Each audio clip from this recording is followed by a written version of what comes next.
Hello, everyone. Welcome back for day 2 of this Adobe Live. I'm your host, Fabiola Lara. Thank you for joining us once again for part 2 of this stream with web and brand designer Kenzi Green of Kenzi Green Design. Are you ready for day 2 here, Kenzi?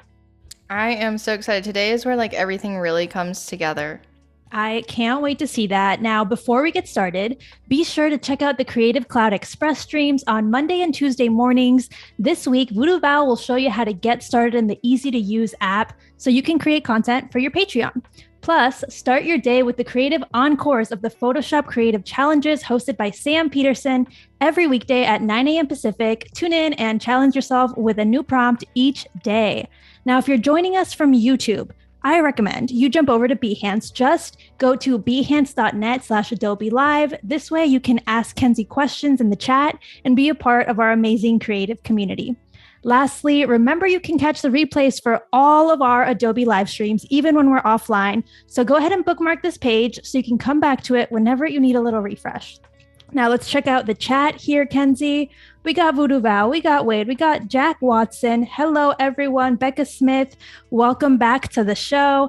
All right, Kenzi, I'm going to hand it over to you. So feel free to reintroduce yourself for all the newbies who weren't here yesterday, and then tell us what we're getting into today.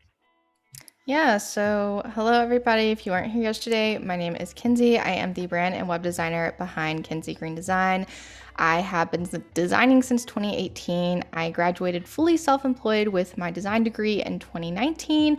And since then, I have worked with over 300 creative business owners, entrepreneurs. And at this point in time, I do tend to work with a lot of people who have previously established businesses and they're just at a point where they're really ready to level up. And my style falls between a mix of luxe, minimalist, upscale, and then really bold and fun, which is kind of like the brand that we are working on today. I'm so amped to see this. We left off in an amazing place yesterday, and I just can't wait to see what's next here. Yes, here we are. We're back to the project. Why don't you give us a little walkthrough of what's going on and catch us up, and then tell us what the plan is for today for anyone who missed yesterday. Yeah, so for anyone that wasn't here yesterday, I am working on a syrup brand, and I really wanted to take a non-traditional approach because if we zoom in here, we can see that a lot of the syrup brands typically come to the market with reds and yellows and blues, and I wanted to do something that was a little bit more youthful and fun and really focused on the joy of breakfast. And the target market is really parents, grandparents, and ultimately children who, have family time, eat breakfast together, and people who really value that time. So here is the mood board, and this was some inspiration. Here's the current color palette we are working with. And here's the logo that was created yesterday. I did hand create this entire type right here because I wanted it to be really funky and fun. And I also couldn't find a font that really replicated this style here. So this one is completely hand done. And this one is an actual font. This is Kayla Bold. Some of you may be familiar with that font. I love that font for youthful, playful brands. Over here, we have the secondary logo that we created yesterday. So just kind of like a simplified version of the primary logo. And if we go right over here, we have our brand marks, which kind of love more than the primary and secondary logo, but that's okay. That's okay. It happens. It happens. These are my favorite things to create out of pretty much any brand I ever work on. I just love creating these because you can get a little bit more abstract and don't always have to necessarily follow as many rules since they're kind of variations of the primary and secondary logo. And as we move over here, we have the brand pattern. Now, again, I created all these icons yesterday, and I will say I did go back, and I don't know if some of you noticed, but I did change out the script font because I was not happy with the one we picked yesterday, but for the sake of time, I didn't want to sit there, researching and looking through all the different fonts. So I ended up replacing it with this one, and I feel like it's just a little bit more bold and it's a lot thicker than the one we had yesterday, and I feel like that really fits the brand a lot better. So today we're going to work on finalizing everything, including the label design, which is really where you get to start seeing how this works in context. I can't wait. I definitely noticed that you changed that script yesterday, but for the better, 100%, because the weight of that font is plays a lot better with the icons that you created. And now I'm even more excited to see this label design finally come together. I feel like this is like kind of the gem of all the collateral because it's the product itself. So I'm very amped to see how you put this together. I just want to remind everyone in the chat, you can drop your questions for Kenzi while we're working here so you can get your questions answered. Go ahead, drop them in the chat and we'll, get to you. Now, Kenzi, what's the first step here to create this label? So as you can see, I already have some text in here that I did want to incorporate. Obviously, we need the logo, and I did actually get a syrup bottle that we had at the house and kind of looked at it, and it seems like for the most part, the main requirements to have on the front of the label are at minimum like the fluid ounces. So like anytime when it comes to label design, you have to really do your research and look to see what you have to put on the front. Obviously, the rest of the information like the nutrition facts, barcode, all that is on the back. So, not too much information is going here on the front. And it seems like through my research, I also noticed a lot of them have like some little symbol that's like all organic or like non-GMO. So I definitely wanted to incorporate that just to make it feel more realistic. Yes, those little details definitely take it from like a passion project or like spec work to something a little bit more polished and realistic, and seems like you can actually shop it at the store. What is this shape that you're working in when you get a chance?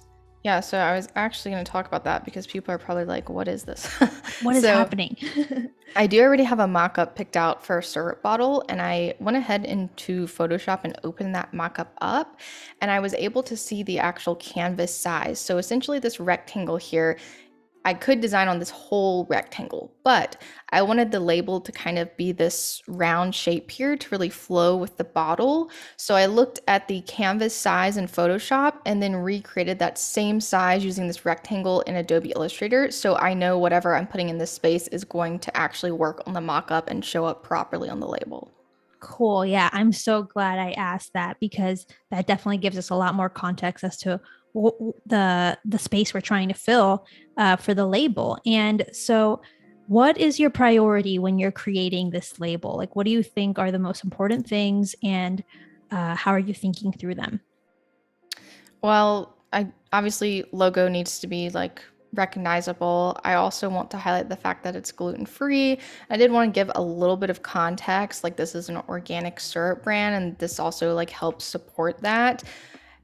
And I also want to make sure that it is standing out amongst the other labels. So, I was thinking, what if I just did text and designs without any imagery? But most of the other syrup brands are using imagery, and I think that really helps also make it feel more legit. So that's when I decided, okay, I'm definitely going to incorporate some pancakes as well. And obviously, I want it to match the overall brand identity we've created thus far. That makes sense to me. I think like a lot of people when they're shopping, they're visual shoppers. And so if you don't see that pancake stack, maybe you wouldn't be sure if it was syrup or not, right? Like you might think it's, I don't know, another ingredient or something, or something like foreign, like some other kind of drizzle, and then not gravitate towards it. So I think it's smart here what you're doing. And this little technique that you just did, what was that tool? And why'd you use that one instead of anything else? Yeah, so I just used the shape builder tool, and essentially what I did is take the pencil tool and just kind of made little squiggly lines, like a little teeny rough line here, this shape. And then I selected both this and that line I just created and used the shape builder tool to create a shape that wasn't actually there before.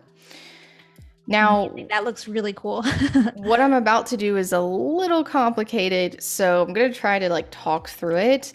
I'm going to put a clipping mask over these pancakes so that they fit on the label using Command 7. Okay. But I also want some of this to actually go over top of it. So what I'm going to do... So you're playing here with like where the layers sit.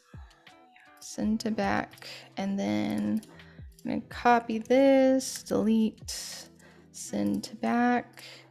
And now I'm going to go grab these pancakes again take them out of that clipping mask, put them here. Now I'm going to do another clipping mask over top. So just this portion of the edge of the pancakes is actually sticking out.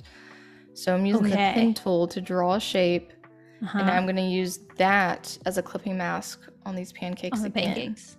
So now it gives the illusion that it's actually kind of sticking out. Got it. Okay. And so the whole point of that, you guys, if you're like, why did that just happen, is to make sure that the drizzle, I'm calling it a drizzle, a spill, whatever you want to call it, is a little bit over the pancakes, but not over the entire stack, because you didn't want it crowding the butter. That's like the gem of the stack. So that wouldn't make any sense. So I think that made sense to me. It is a little complicated with all the different clipping masks, but it's definitely the best way to do it to keep everything like tight and clean and not breaking every time you move it.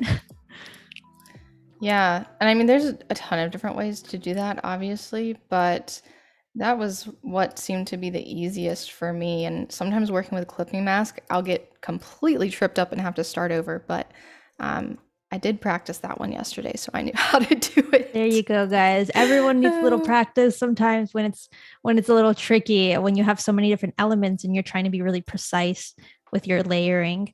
We have a great question here from Tasha Cosper. Where do you normally find your mockups? So I knew someone was going to ask that, but I don't know where this syrup bottle mockup actually came from. I don't remember off the top of my head, but it was basically the only one available out there. But I have been really loving the Adobe stock mockups. I've been seeing some really high quality ones that I don't usually see other places. Creative Market is also a good place for like premium mockups, but I tend to find that a lot of those get overused or there's not as many unique ones. And then if you're looking for free mockups, there's a site called mockupworld.co, and they have a lot of really cool free ones that, have common things like business cards, packaging, things of that nature. Amazing. Do you ever make any yourself? I know it can be like another step to the whole thing, but sometimes if there's not another one or there's not one available, have you ever made one yourself? Yeah, but I will say I typically, when making them myself, I just stick to like the laptop, or like I'll take the photo of myself in my house and like do a mock-up with, the screen, because doing like rectangular square mock-ups are really easy versus something like this where there's a lot of shadows, a lot of highlights, a lot of different shapes, and I'm not a product photographer. So like I would always prefer to either have a product photographer take the photo and then have somebody else make the mock-up and then me use it, because I want it to be high quality, Right. There's definitely that. You're like, why would I hack this together when I can go buy one or get someone else to make one? So that makes total sense. I totally get that. The rectangle ones are definitely like you can pull off. I could totally see that, but it does get really complicated once you go to this bottle. Okay, so now I'm going to paste the design I just created in Illustrator into the mockup, and I just double click the layer where the actual design is supposed to go. And I literally just use Command C to copy the design from Illustrator, and I just use Command V to paste it in here. Nice. Don't know why it's so cool. That was so quick. Anyways, maybe because those pancakes. Alrighties, let me get rid of this. Now you got to place it. Oh, that looks amazing. That looks so good. Thank you. Okay, I think I'm gonna bring that text. I think which text? The text to the left right here, just over a tad. Other than that, I think it'll be fine. So always with the trial and error when it comes to this stuff. Yeah. When you work on any other product branding, do you usually print it out or go through anything like that? Yeah, usually when I'm working with product-based clients, I've done like a client who had candles, who had like CBD oil bottles and things like that. I usually will actually ask them to ship me the products in the mail so that I can actually print the design I'm creating and put it on there and see what it looks like, because that really helps me get a better understanding of what I'm creating. Like if this was a legit client, I would probably go try to find a syrup bottle at the store that looks similar to the one my client's going to be using and actually print this out at home and stick it on there so I can really see what that looks like.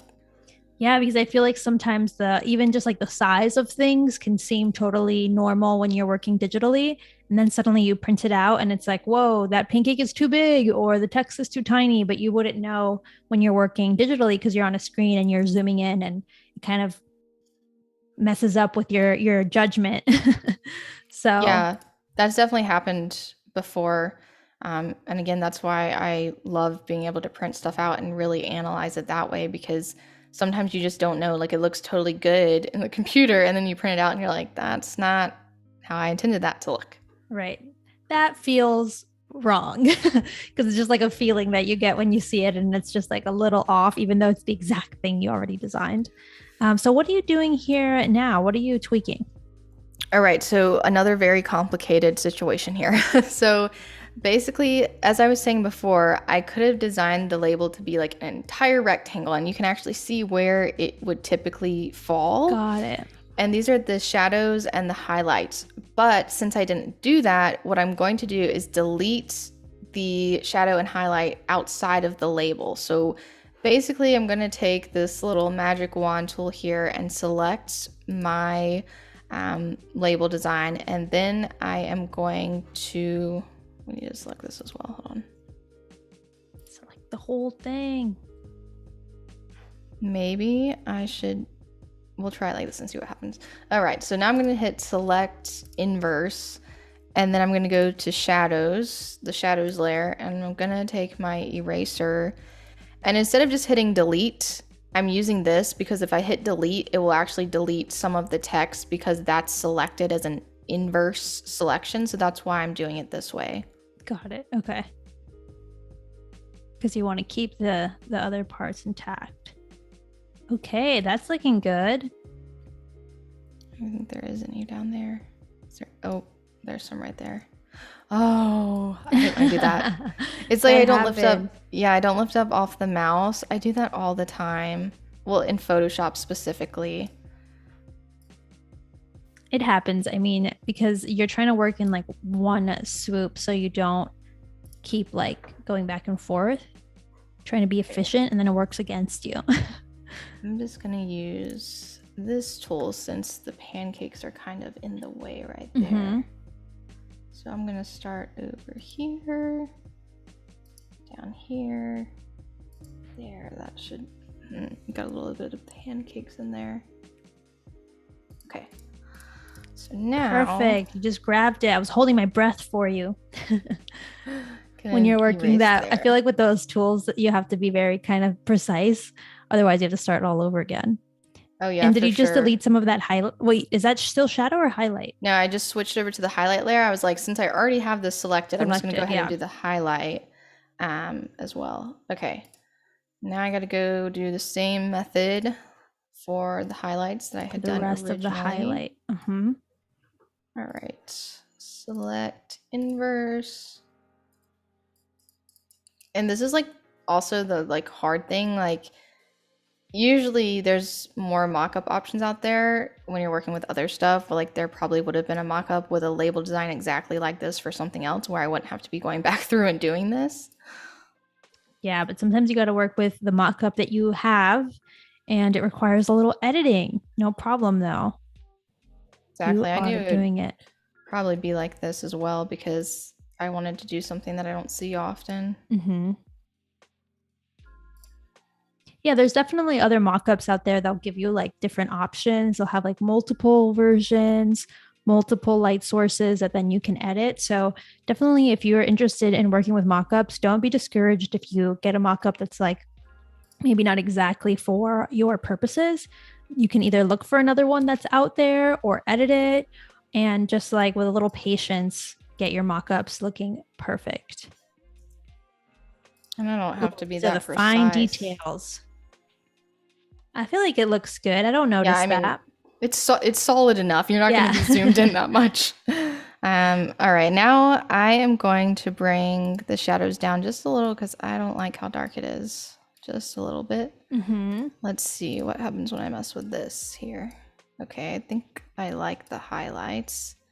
And then I would also like to give this some texture. So I'm going to go to the filter gallery.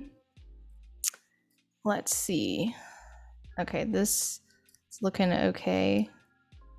What texture is this? Just the texturizer? Is that what it says? Yes, and then here you can select like different textures. I just have canvas selected, and you can actually change. I don't even know what this button does. Let's find out. Whatever it is, it was subtle. Yeah, like it's not really making that much. Okay, this looks fine to me. And you added that just because it was looking a little too like slick, right? Yeah, and you really can't even notice unless you zoom in, to be honest.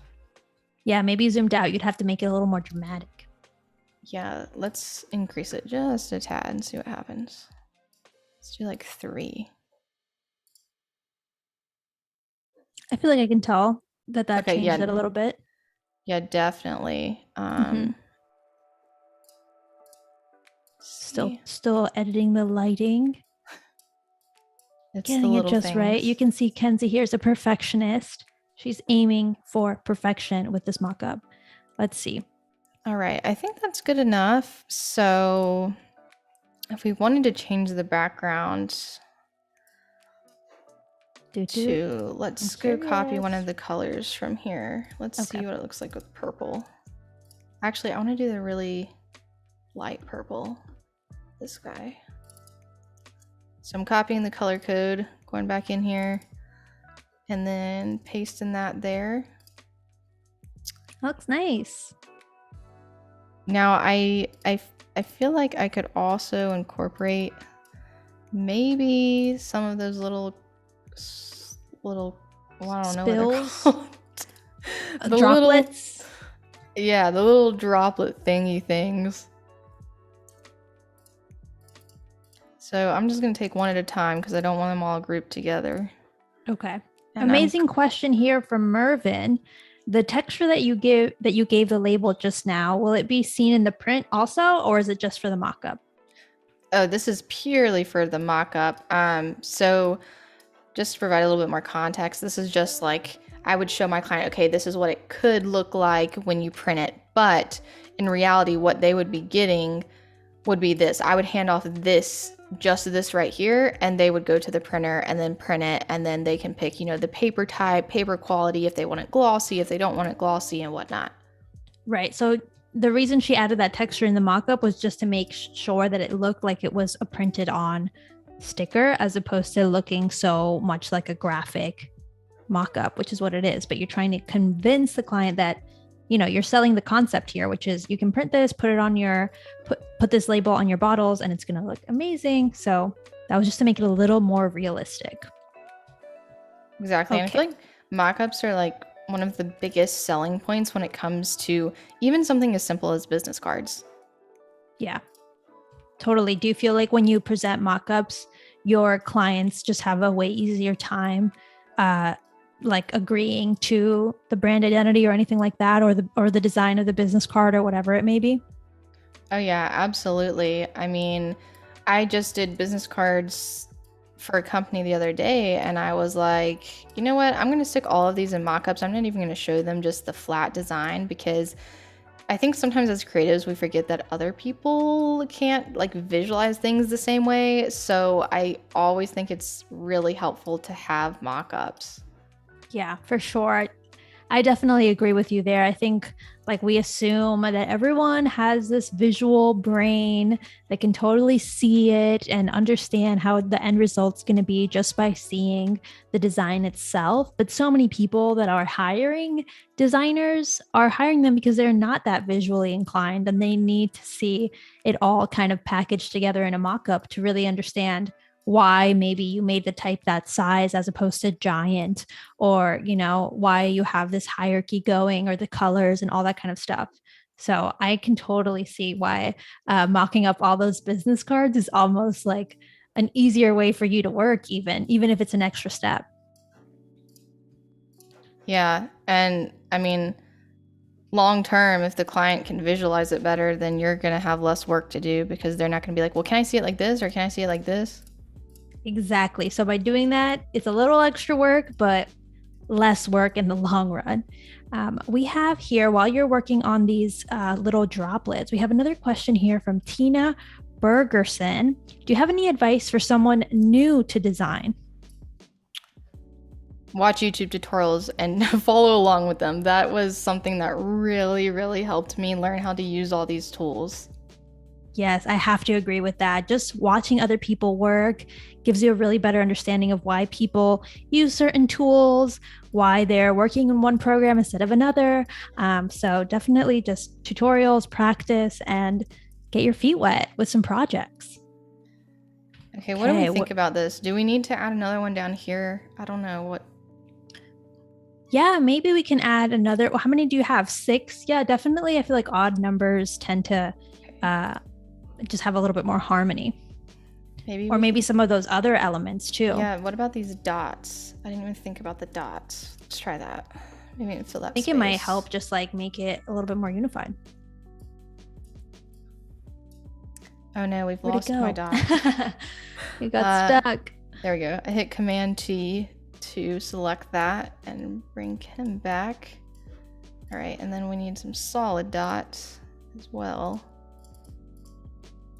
I feel like adding these like background elements also helps bring the mockup to another level, because like I could have just left it like standard, but yeah, this makes it more branded and fun, which is what I'm going for. Exactly. Definitely just like explains to the client why you have these elements, what they're there for, and how everything can kind of be cohesive and play together. And you didn't just think about the label, you're kind of thinking of like the experience of this bottle. If you want to, word it like that to them, get flowery with it. Okay.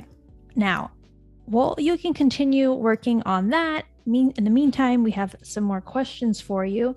I know yesterday you mentioned that you work using this one concept method where you present only one concept for brand identity to your clients when you're working with them, after obviously asking a lot of questions, talking to them, getting an understanding of what they want. We have a question here from Lisa Havlat regarding that one concept method.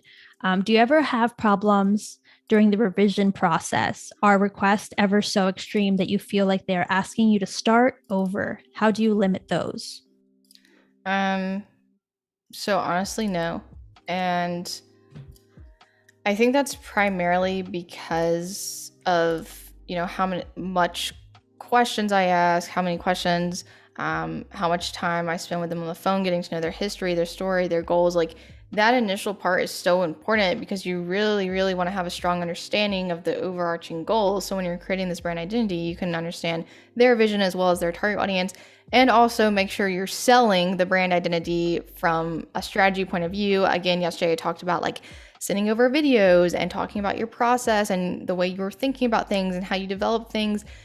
That part is so important because the client really needs to understand that. And I also make the feedback questions very specific, like how do you feel these design elements will resonate with your target audience? How do you feel these design elements can be approved upon for your target audience? So that way, when the client is actually giving me feedback, they're not just going crazy with it and going all over the place. They're really, really thinking about, okay, what's going to work for my target audience? They're not just thinking about, what do I like?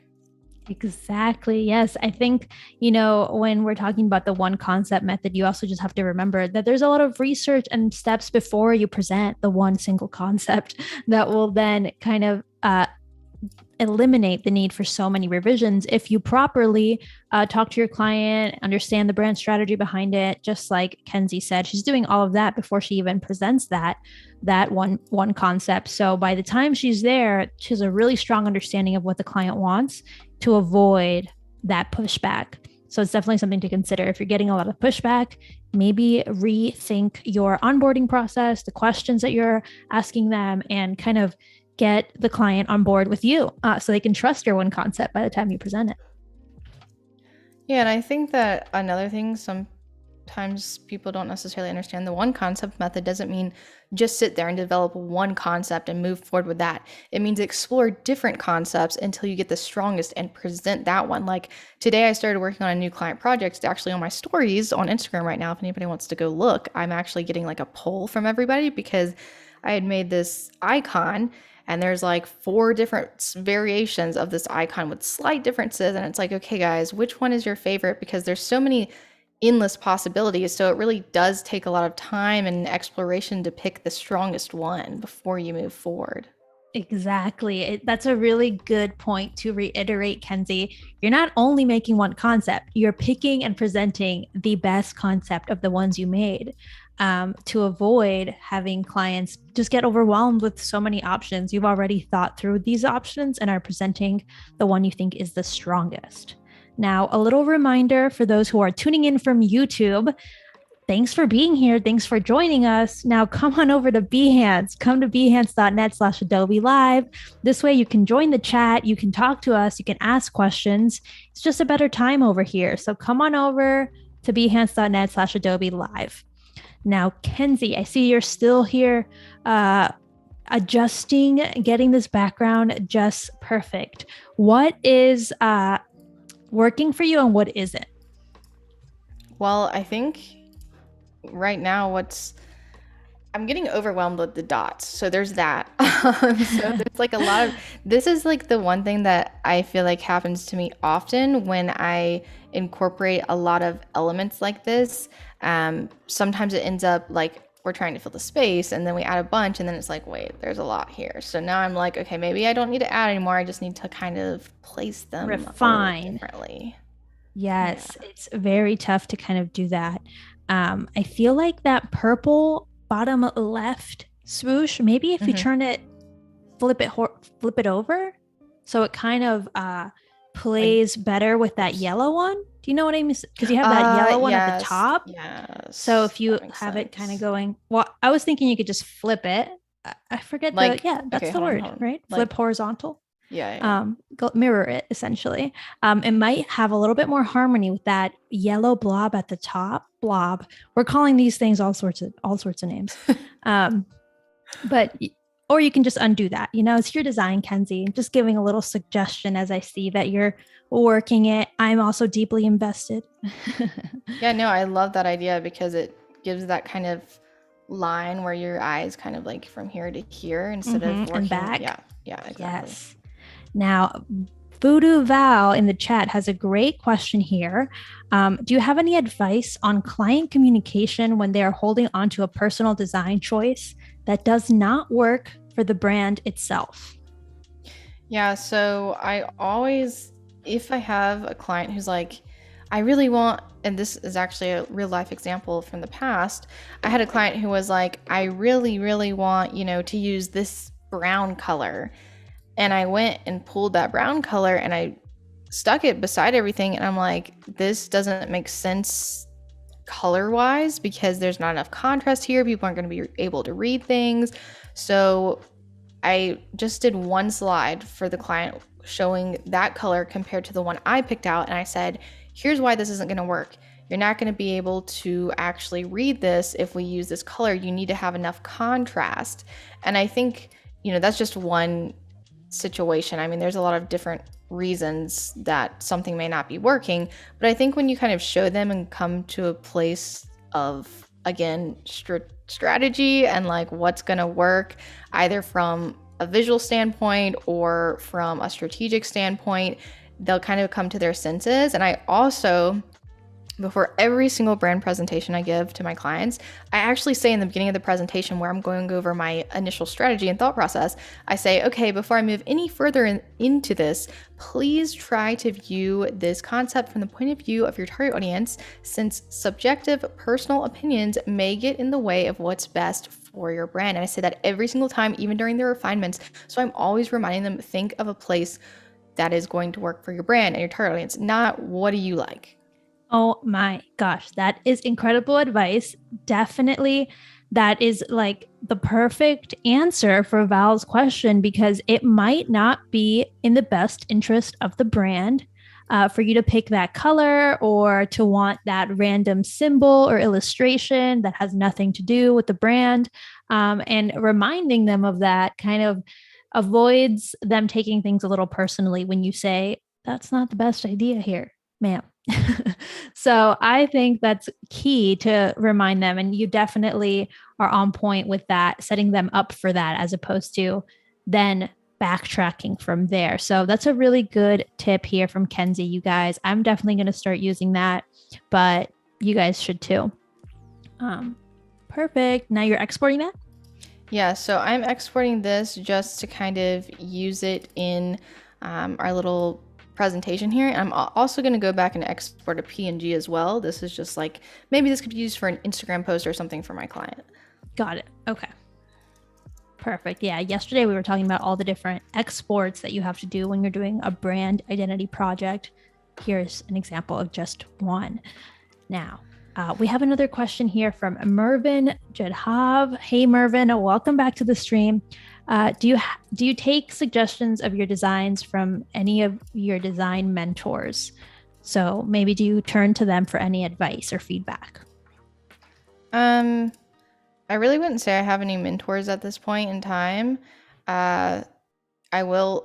So here's the thing that I do. I'll like look at something and be like, I'm not really sure which one I like, and I'll send it to somebody. And then after I send it, I look at it again and I'm like, I like this one. I don't know why I asked for their opinion, which that's just kind of where I'm at now, which I think a few years ago, I probably would have been more open to getting help, because I mean, I think a lot of times we'll be working on something for so long, we're like, does this even look good anymore?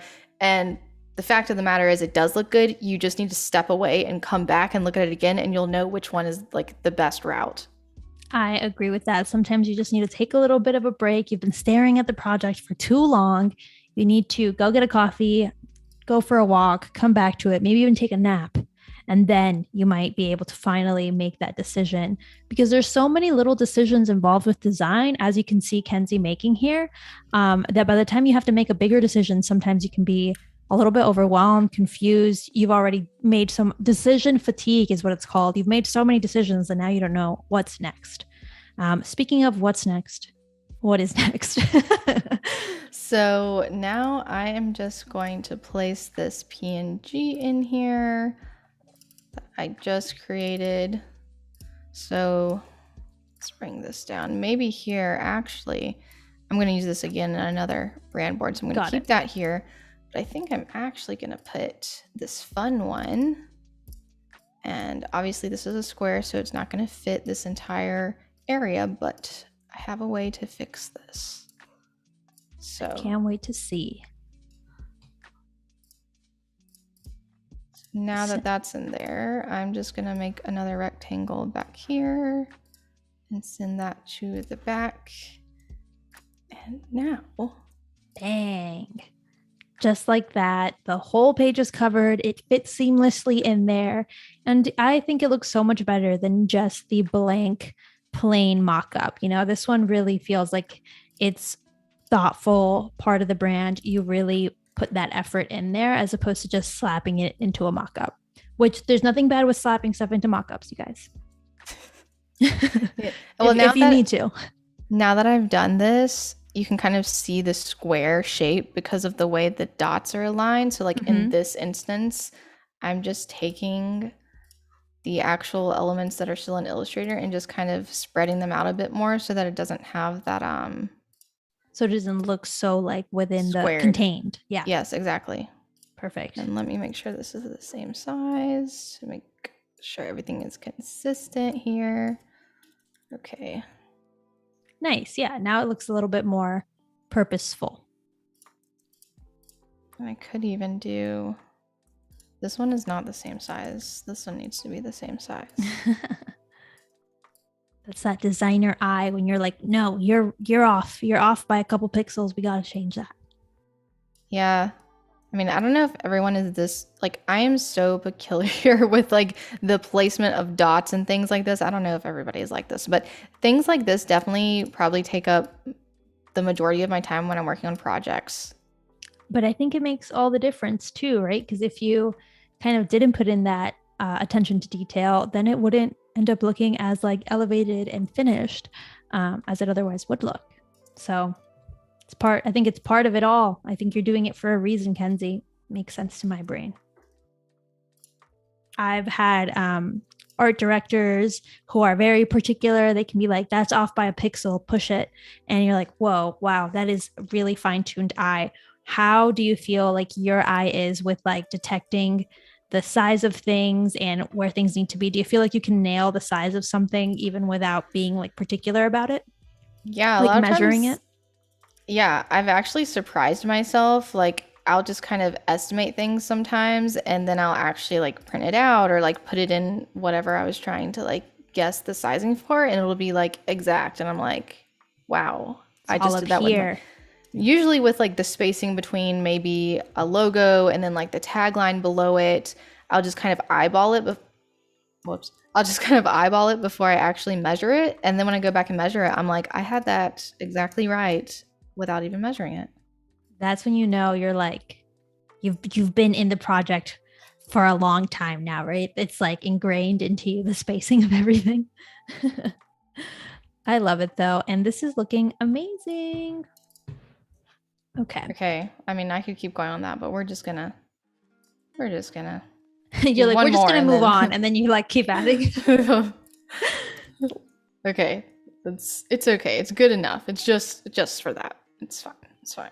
Okay. Okay. That over there. Let's do now if this was a legit client project, I would sit here and paste out every single color code, but for the fact that this is not an actual client project, I'm not going to do that. I'm just going to put some You're colors just gonna show here. the colors, but usually you include like the hex codes. Yes, that would be included over there. Are there any other codes that you include? I know yesterday we got some questions about it, so just want to clarify for anyone tuning in today what you include in terms of color palette. Yeah, so a lot of times I just include the hex codes. Now, again, if I'm in a unique situation working with a client who I know is going to need those Pantone colors, or I know they're going to be working in a lot of like CMYK or something, then in that situation, I would provide, extra color codes and such. But again, a lot of my clients are strictly online, so I really don't have to worry about doing that quite often. There you go, you guys. Sometimes you do, sometimes you don't. It really depends on the kind of client that you're working with, how much detail you need to provide. I definitely wouldn't provide Pantones if you don't need them. Or maybe they can just, it's an extra charge, right? And I mean, a lot of designers do, but honestly, it takes so dang long. I'm like, if they don't need them, I'm good. I I'm don't feel like gonna doing take it. back my time there. Yep. I I feel that. I feel like that's fair. That's fair if they're never going to use them. While you're working there, we have another question here from MJ. You've been involved in Kenzi. Have you been involved in the branding part where you have to take care of whether the marketing team uses the design assets consistently? So this is a hot topic, as I know. Once you hand it off, well, how much responsibility do you take after that? Oh yeah, so for the most part, I mean, I don't offer marketing services, right? So like I do the branding, do the website, I hand off the guidelines, and I give my client everything they need to stay consistent, but it's up to them to ensure that they're following those guidelines and their team is also following their guidelines because like we can give our clients everything they need, but at the end of the day, we can't always make them follow those guidelines. So, I've had clients who like follow their guidelines religiously and do really, really well after I send over everything, and they're really good with cohesion and consistency. And then I've had other clients who do not follow what I've given them, and their Instagram feed looks like a hot mess. And, I don't say anything because we're done working together. And again, at the end of the day, it's up to them. And I don't want to offend anybody. I'm not going to be like, you aren't following your guidelines, but it's up to them. Like they have what they need. If they don't want to follow them, it's whatever. That's on them for sure. Maybe that's like a follow-up service, right? You could offer a 1-year follow-up, but that would be up to them if they want that kind of thing. And sometimes if they just don't want to stick to it, what are you going to do? You can't force someone. You've done your part. It's up to them. What's the worst thing that you've seen? Or it's okay if you don't want to answer that. You can answer ambiguously. I love questions like this. Like, okay, by worst thing I've seen, what do you mean by like handing off to a client and then not following the guidelines, or like, what do you mean? Well, I mean like a client, yeah, you created their brand identity, you handed it off, and then they've just committed a crime essentially against the brand identity. Let's stick to that since that was part of the question. Yeah, so I had this one client, they have a physical product, which makes me very upset because the product box and the product looks amazing, And then their Instagram feed and the website is trash. I didn't do the Uh, website.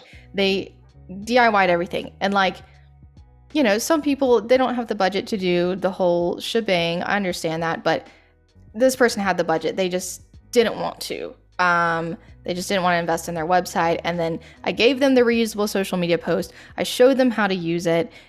And some people are just very out of tune with design.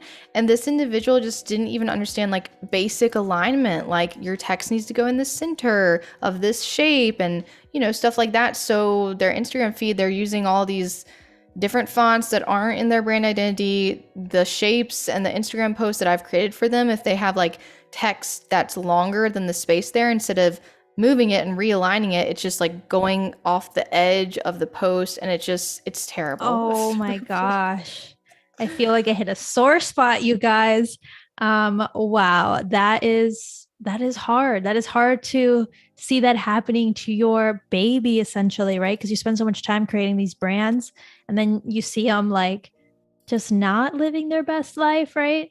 That's really hard. That's a tough place to be. And yeah, some people just don't know what's good for them in terms of following the guidelines. And what are you going to do? You can't force them. It's their brand.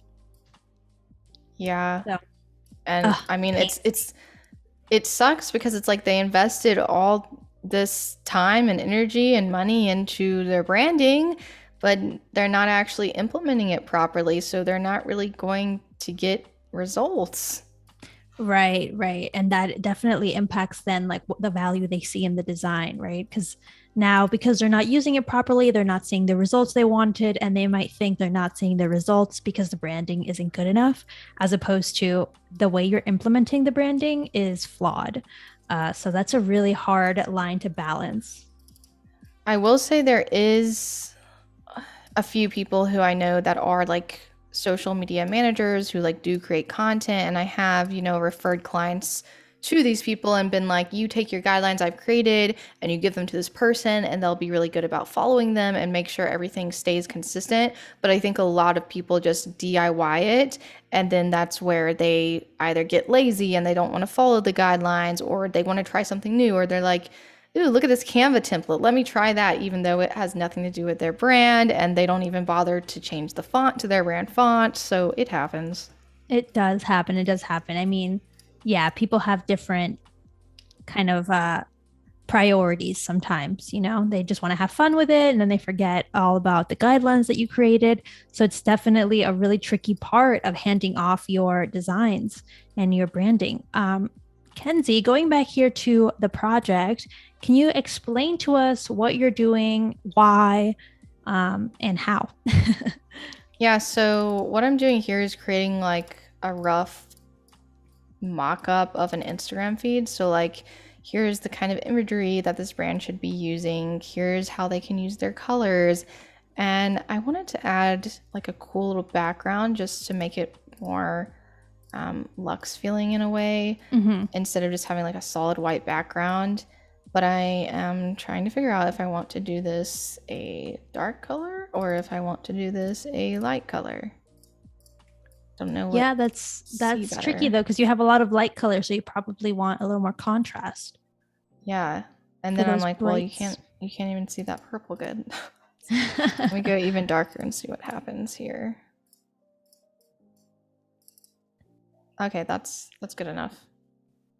I'm into it. You could also try reducing the opacity of the photo itself, but I don't know if that's going to help or not. Okay, you really don't know until you're there. And Kenzi's just using the opacity tools right here in Illustrator with a shape on top with a little color. I'm not sure that made a huge difference, but. Okay, now I'm grouping these because I want to actually spread these out just a tad more. And since they're grouped, I'm just going to select them and then do align to selection and make sure they're all even. Now I'm going to group the whole thing and center it again. I'm going to ungroup all of it so I can edit these things. I love doing that. I feel like those alignment tools are so handy. I'm constantly grouping and ungrouping to be able to use them how I want. They're like kind of essential to my process. All right. So let's see here. Maybe they can have like an informational post or something, or maybe just like a fun, this could be a real cover. Got it. Okay. So you're imagining like what kind of content they would be posting as well.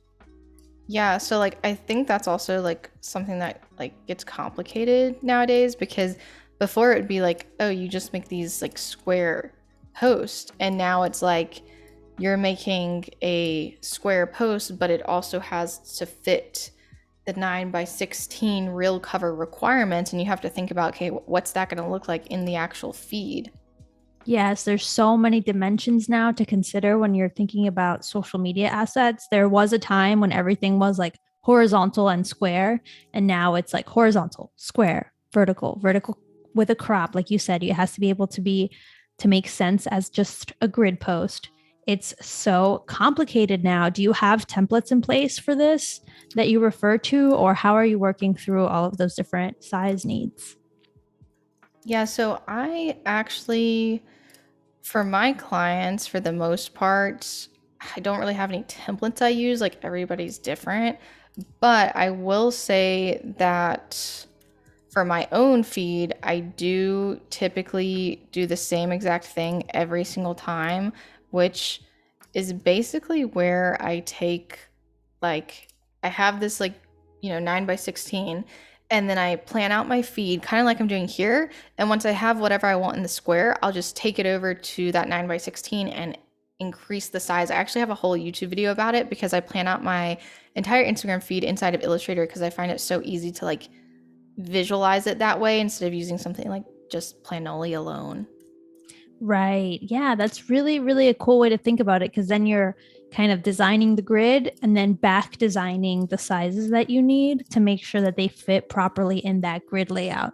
I think that makes a lot of sense. And I can totally see why Illustrator would be really handy because some of those other apps are too rigid, especially like if you are so proficient in Illustrator that it's like, why would you use anything else?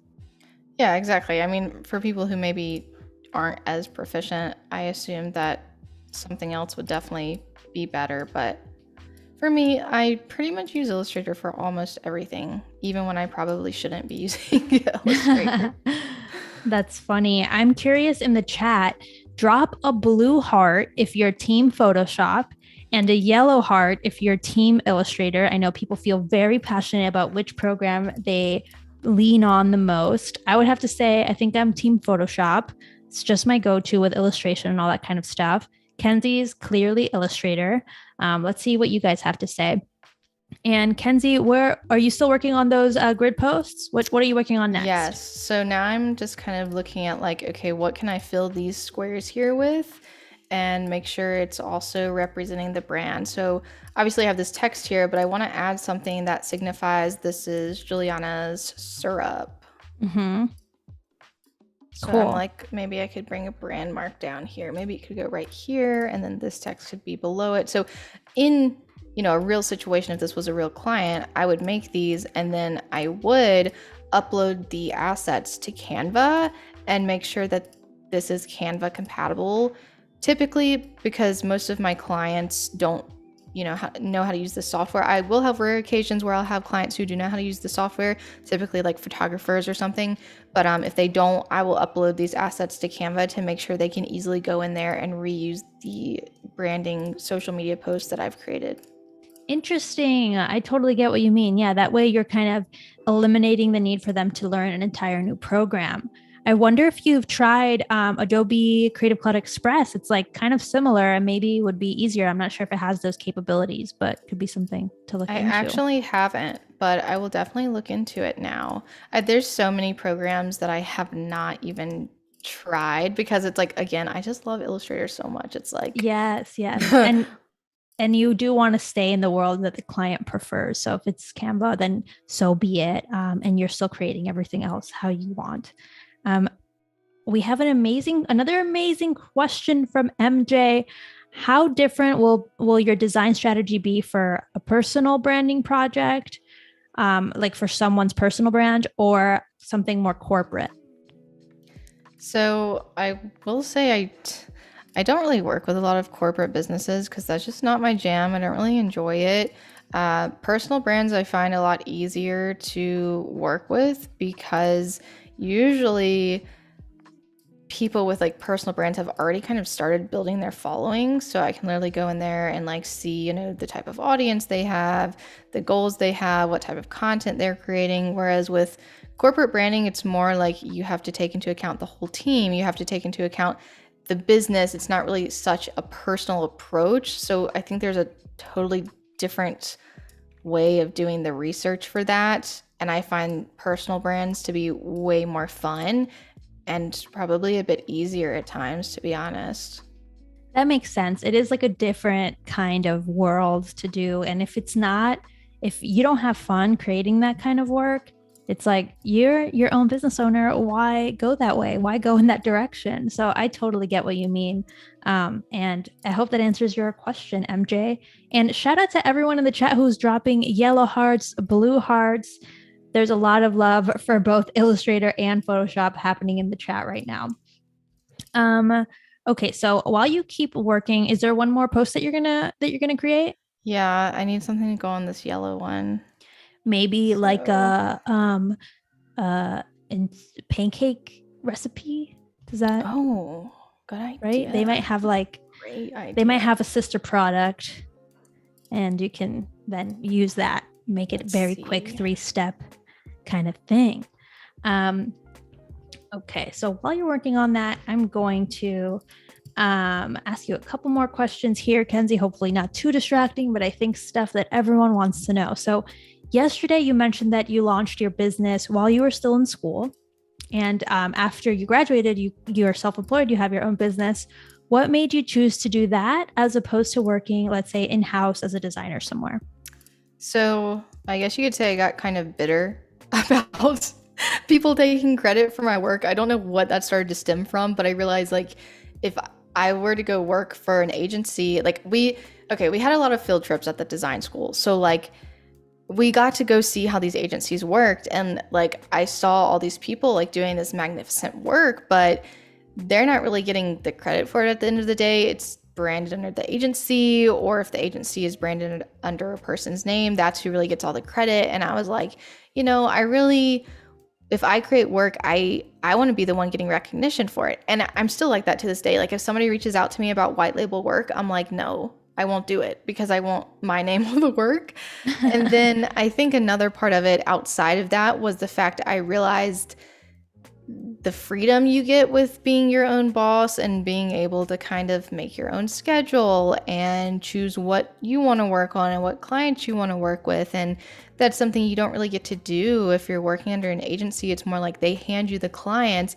And sometimes if you go work somewhere where it's like all focused on one brand, you're always doing the same type of stuff. And I love working with all sorts of different types of businesses. It keeps my creativity flowing and I'm constantly challenging myself. And I feel like if I was in like a corporate environment, that wouldn't happen.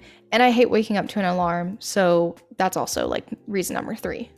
Wow. She's got 100 reasons why she stuck with being her own business, being an entrepreneur. It makes so much sense. I can totally see what you're saying, especially when you're fresh out of school. Like those agencies, you end up maybe working for a client for years before you get transferred to another client. So it could be years of working on something that you don't love, right? And you just have to keep creating for them because that's your job.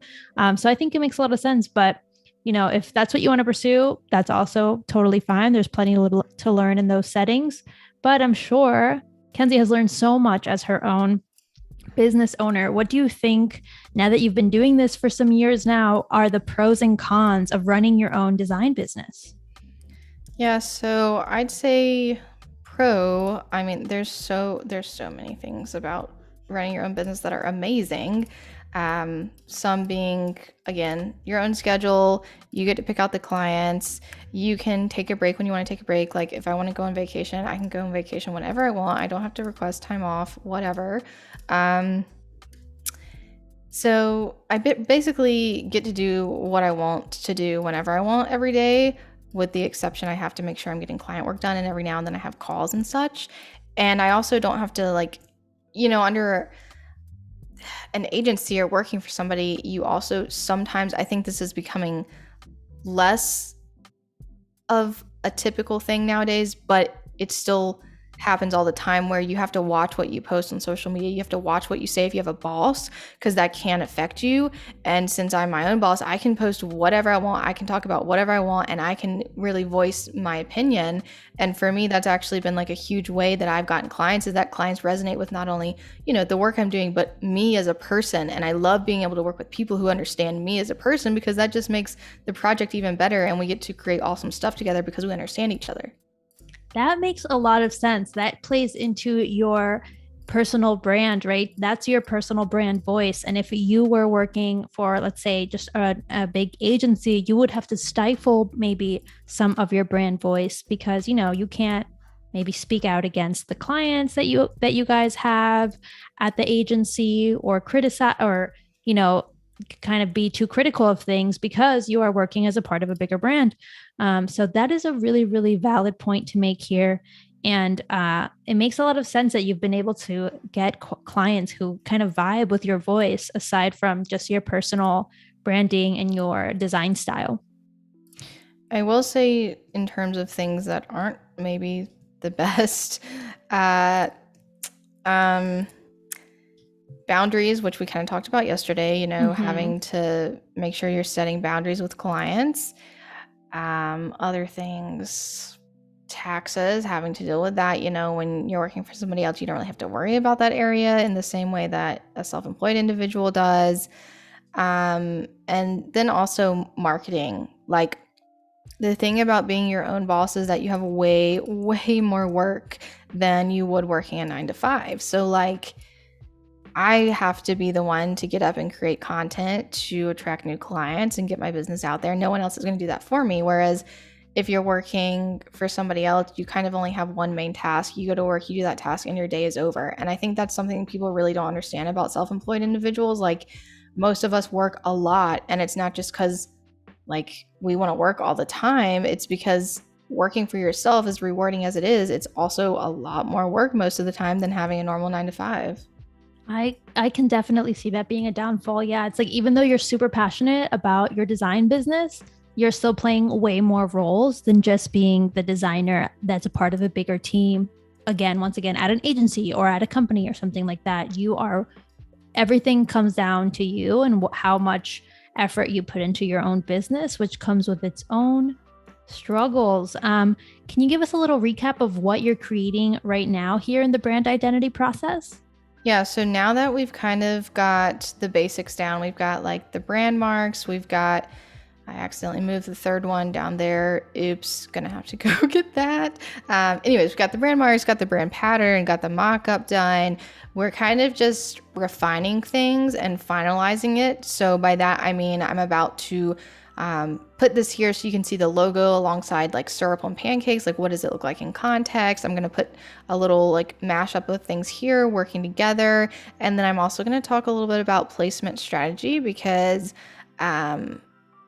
I think that a lot of people have doubts about this brand, maybe because it's so different than what you typically see. And I want to explain a little bit more about my thought process there. And so we're really just finalizing everything, getting close to being done with this. Yes, I can't wait to see that. I've never seen someone talk about placement strategy before, so I'm eager to get that information. And now you're using that gradient tool. Ooh, or are you? Yes. Question mark. Yes. Okay. So I put the logo right here, and this is over top of it, so you may not, it's back there, but it was kind of just slightly hard to see. So I wanted to do a gradient from the right to the left so that you can kind of see that, and it, the pancake kind of sticks out as well to the left of there. I didn't want to cover that up. Nice. That looks so slick. And that gradient really does add so much more than just like sticking it on there. I'm into it. That's a cool trick. Save this. Always got to save progress. Yes. Always save. That's another pro tip here. We have this question while you're working here. Another one from MJ. Do you think it's better to showcase clients through a website portfolio or a PDF portfolio? Like showcase finished client work? I would assume so, yeah. Oh, definitely a website, without a doubt. Like, I think A thing that a lot of freelancers do when they're starting is they just use like Google Drive or they just use something like that. And for a lot of people, when they're looking for a designer, they want to be able to go to your website and kind of look things through on their own time. And it also seems a bit more credible than maybe just sending a link to a Google Drive folder or something of that sort. So I always encourage designers to get their own custom websites made, make it branded, make it stand out, because it's going to help you in terms of credibility, but also SEO, like getting found organically. If you're just using Google Drive or a PDF, you're not going to have that advantage. I have to agree with you, Kenzi. I think you're making such great points here. Yeah, SEO is like critical. And if you just have a PDF, that's not going to pop up. And so it gives you just like another experience, another way for people to connect with your work. And if your website is really cool, like Kenzi's website, which she showed us at the beginning of the stream, that's also going to speak volumes too, like of how her own website experience is for the client. Yeah, and I think it's as a designer, I mean, I have rebranded, I believe, 4 times. So like we're always changing and evolving, and like I'm so proud of my website now. But a year and a half ago, I hated my website. I felt like it didn't reflect the quality of work that I did, and I really had to set aside time to redesign my entire website to make sure it was actually reflecting me and the stage that I was at in business. So I think it's always good to like also revisit that stuff every so often to make sure your website, your social media, the content you're creating is reflecting the quality of work you're doing and the type of clients you want to attract at that point in time. That is another, yeah, that's like key part of maintaining your website is like, is it still doing your work justice, right? Because sometimes you can outgrow your own branding and your own website just because you start getting bigger and bigger clients, or you start moving in one direction. Like you start working a lot with pancake syrup brands and all you have on your website is jewelry brands or something like that, right? You'd want to update your site, update your branding to match. Kenzi, what are you creating here on this slide here? So this is what I refer to as a brand board. So basically I'm just putting some of the design elements together and showcasing how it looks when they're alongside each other. Beautiful. That's really smart. I haven't seen that before, but I think it definitely will help the client understand like how all these elements play together throughout the brand identity. Another question for you, Kenzi, while you're working on that. I know you've mentioned this before, you don't do one-off logo designs, right? So how do you explain the value of getting an entire brand identity design made to those clients who just say, can you do a quick logo? Can you make this drawing into a logo for me? Or whatever the case may be. So usually I don't explain it and I'm just like, I don't do that. But that's because I got tired of explaining it so much that I was like, you know what? They can go to my website. I spent hours building it. It has all the answers. They can learn about why I don't do one-off logo design. And I get a lot of DMs like that who are like, create a logo for me. And ultimately at this point in my business, I don't have time to respond to those people and explain that I don't do that. If they were really interested in working with me, they would visit my website and find that information out prior to inquiring. So I think there's that element of things. And if I do feel like actually explaining it, I'll say, hey, I don't do one-off logos by themselves. I only do logos inside of brand identity packages. And I believe that every business needs a brand identity to successfully show up consistently and cohesively and attract their ideal target audience. Here's my services page on my website that explains all about that. And if that's not something you're interested in, I completely understand. And that's pretty much the end of it. And most of the time, I don't hear back. And that's why I kind of stopped explaining that, because a lot of the people who are looking for one-off logos are not ready for the investment that a brand identity requires in the first place. Got it. So even just by asking that question in and of itself, they are filtering themselves to the no pile, right? To the projects you're not planning on taking, because they clearly didn't even read your website, didn't even understand the kind of level of services that you're offering. I think that's really smart. And there are people who maybe need those, but they're not for you. So going on that for a little bit, what is one thing you wish everyone knew about logos before asking to get one designed? Like, is there something you wish clients understood better before entering into the process with them, even if they are working on a bigger brand identity project? I think, I mean, and this goes back to the entire creative industry as a whole, but I wish people would first off do their research and understand what branding is. I mean, there's so many people out there who still don't understand it, and they just think, oh, I just need this logo made and I'll be set, and it's going to cost like 20 bucks. Like, they don't take it as a serious investment. So I wish more people would take time out of their day to research what logo design is, why you need it, how it, flows into branding. What is branding? Because in my eyes, if you're somebody who's really building a serious business, you're going to want to sit down and research that stuff, and you're going to want to know that stuff because it seriously impacts the success of your business. And I also wish that more people would come to the realization that pricing is all over the place. Like, there's people charging $5 for logos, and there's people charging 20,000 plus, and it really all varies based on, the person you're working with, their skill set, what the client needs, and all sorts of different things. And I think sometimes people go in it with a mindset of, okay, this is probably going to be like 500 bucks. I actually have gotten really rude inquiries before. I'll just go ahead and share one I got the other day. I do state in my inquiry form what my investment starts at, and I say, are you ready for this investment? Because I don't want people wasting their time reaching out to me if they can't even afford my services. We don't need to get on a call if they're not there yet. So I do say upfront what the investment is. And this person put, are you serious, in the answer box, instead of saying like yes or no. And I do have people who say no as well. And I'm like, my services start at that. Like, like, yeah, if you press no, then don't hit submit. Like, and like sometimes I'll be like, hey, I noticed that you put no here. That's what all of my services start at. I'm happy to refer you to someone else. Like, I'm always more than willing to refer people to other designers who aren't charging the same rates as me. But if you're going to be rude about it, I'm not going to work with you. Like, I responded to that person, and it was really hard to respond in a professional manner without getting an attitude, because like that was just rude and uncalled for. But I was like, hi there, I'm not really sure if we're a good fit since you put, are you serious, in my investment question box. I'm more than happy to refer you somewhere else if my services aren't in your budget range at this point in time. Let me know. And that's all I said, and they never responded. Right. Yeah. I mean, definitely pricing is, like you said, all over. People have like the wrong idea, or, it's fine if you have a smaller budget, but then you just need to get a smaller budget designer, or DIY it, or, do something else to stick in your budget, but to stick within your budget, but you don't have to work with, can't expect experienced designers to want to work for you at a lower budget. That's like, you would never go to a store and be like, well, I can't afford it, so give it to me for less. Yeah, well, let's also talk about people asking for free work. I'm sure you probably already know how I feel about that.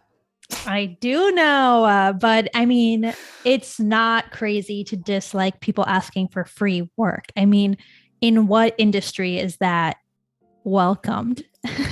I feel like sometimes because it's a creative industry, design, people think like, oh, you just do it for fun, therefore you should do it for free. But this is a profession. Look how much like technical skills you have. Not everyone knows how to use these programs, pay for the programs, all of that kind of stuff. So why would it be for free? Yeah, and sidebar, I think I'm going to go back to the secondary logo because I hate it. I was seeing you play with it, and I wasn't going to say anything because I was like, I don't know where she's going here. But what are you thinking you're going to do to this secondary logo? We made this yesterday, you guys, if you missed it. But now Kenzi wants to rethink it. I don't know, maybe something with just like this, still almost like this, but without the like swirl things. I just hate it. I don't know. I just hate it. So,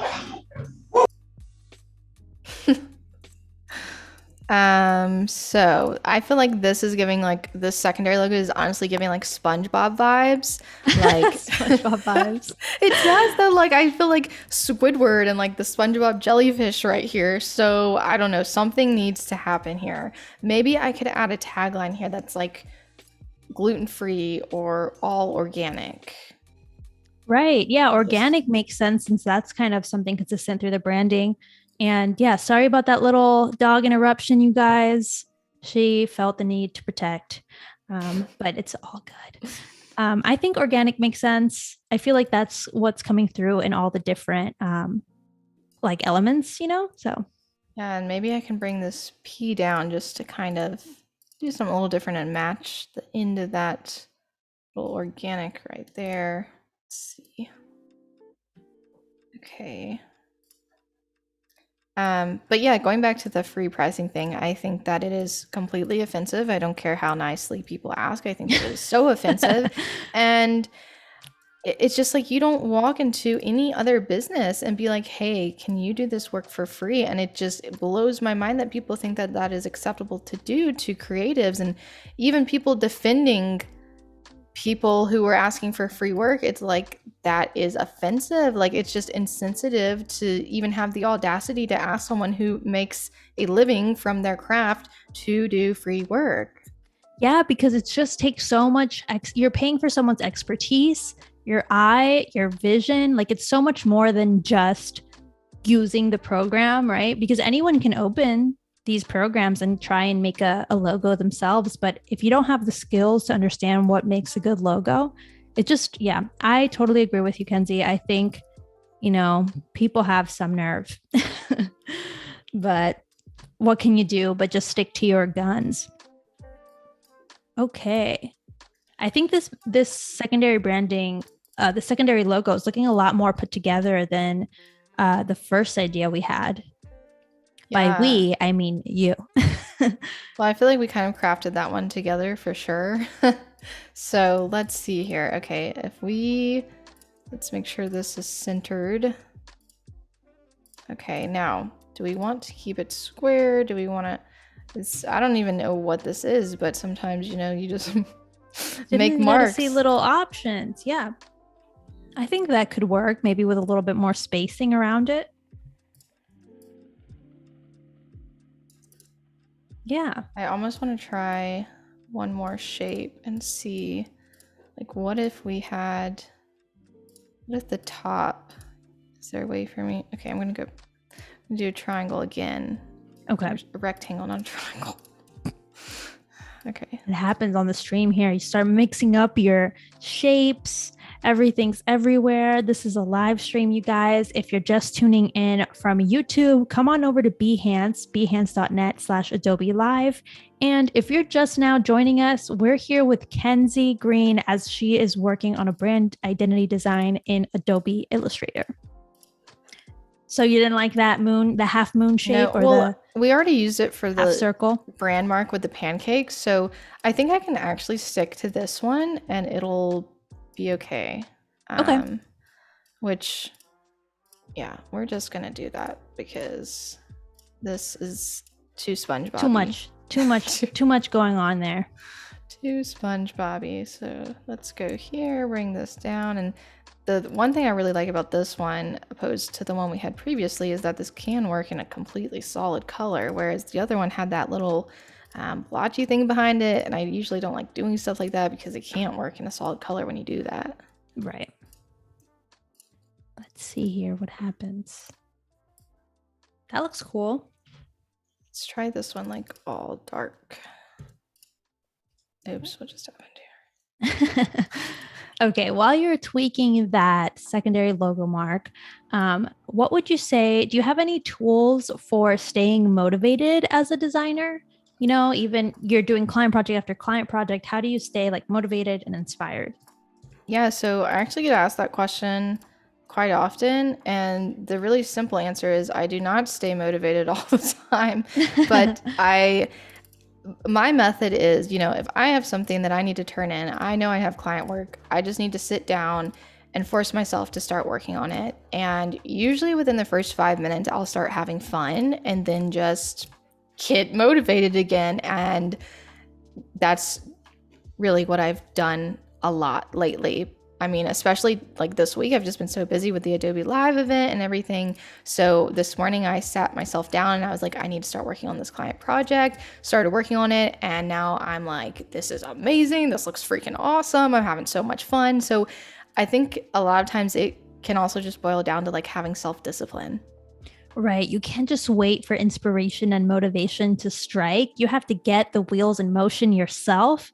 And hopefully, motivation and inspiration comes. Even if it doesn't, like you said, you still have client deadlines you got to push through. But a lot of the times, once you get started, you find it to be a lot easier. I think that is some really good words of advice from Kenzi. You got to get in there, start working. Don't just wait for inspiration to strike, which I think can be like a struggle for a lot of creatives when you're just like, I don't feel inspired by it. It's like inspired by the client, baby.